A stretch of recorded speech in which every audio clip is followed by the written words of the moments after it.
I saw some people the other day crying, oh, I don't know, Trump has removed money. He said he's not giving us any more money. What Unalia? Why are you crying? It's not your government, it's not your country.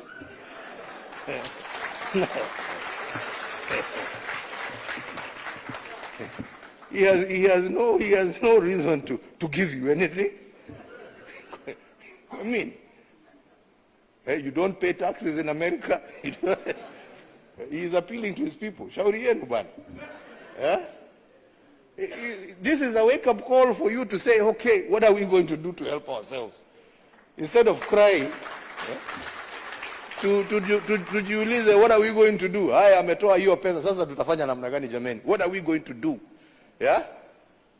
To support ourselves. Because nobody is going to continue holding out a hand there to give you.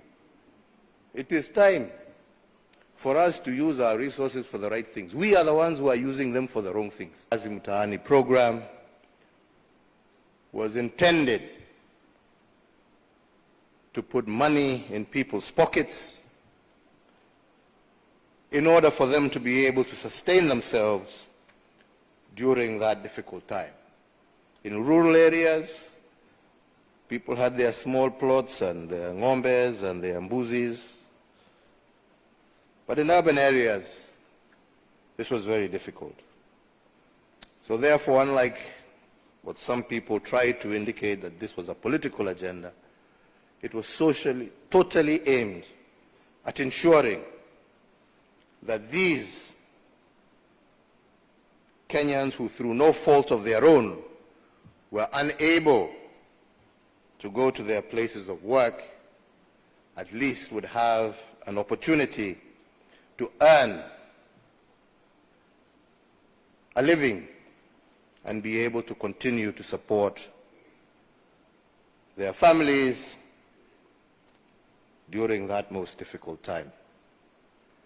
The other big question, ladies and gentlemen, let me just highlight just some of the key measures that we took. Some of them, again, have been mentioned by some of the speakers before me, so I will not bother elaborating. But the first of these, as has been stated, was communication. Poor communication results in confusion.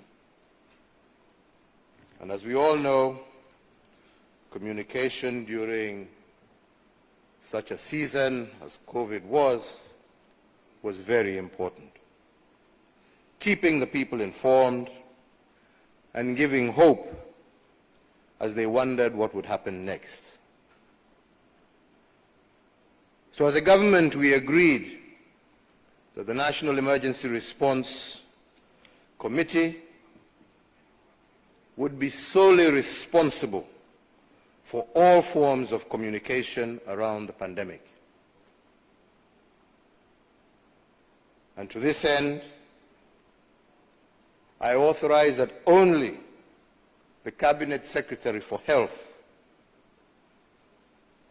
would speak on behalf of the government on all matters related to COVID to avoid any kind of misunderstanding or misinformation, and he became the single source of truth, so to say, about measures on the disease. The only other communication that was permitted was from yours truly, who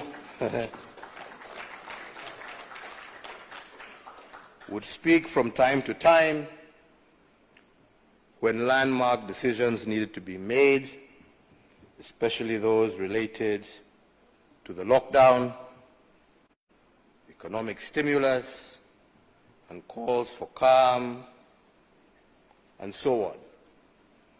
And as many of you will recall, I did endeavor in a good number of times to ensure that during those occasions, I was also flanked by leaders of the opposition to further reassure Kenyans that this was truly a national crisis.